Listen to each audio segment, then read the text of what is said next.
আসসালামু আলাইকুম, আমি আলপনা আক্তার রাখি। আমি নবাব ফয়জুন্নেসা এবং বদরুন্নেসা উচ্চ বিদ্যালয়ের একজন শিক্ষার্থী।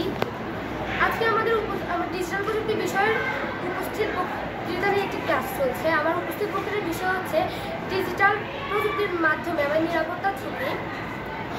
ডিজিটালের যুগে আমাদের ডিজিটাল প্রযুক্তি নিয়ে সম্পর্কে আমাদের ধারণা থাকা উচিত। তাই আমরা অনেক সময় এগুলো ব্যবহার করতে গিয়ে আমরা অনেক সমস্যায় পড়ি। যেমন আমরা যদি বিনামূল্যে আমরা যদি ওয়াইফাইটা যদি চালু করে রাখি, তাহলে আমাদের ওয়াইফাইটা হ্যাক করার অনেক সম্ভাবনা রয়েছে। এবং আমরা যদি আমাদের মোবাইল ফোনের লকটা যদি সহজ করে দিই, তাহলে কেউ একটা অসাধু ব্যক্তি আমাদের ফোনের ভিতরে ঢুকে গিয়ে আমাদের গুরুত্বপূর্ণ ওয়েবসাইটগুলো নষ্ট করে দিতে পারে। তারপর আমাদের ফেসবুকের যে আমাদের আইডিটা যদি আমরা কাউকে যদি বলি, তাহলে আমাদের ফেসবুকের যে আইডিটা হ্যাক হওয়ার সম্ভাবনা অনেক বেশি। তাই আমরা আমাদের এই গুরুত্বপূর্ণ ওয়েবসাইটগুলোতে আমরা আমাদের প্যাটার্ন লক বা যে কোনো একটা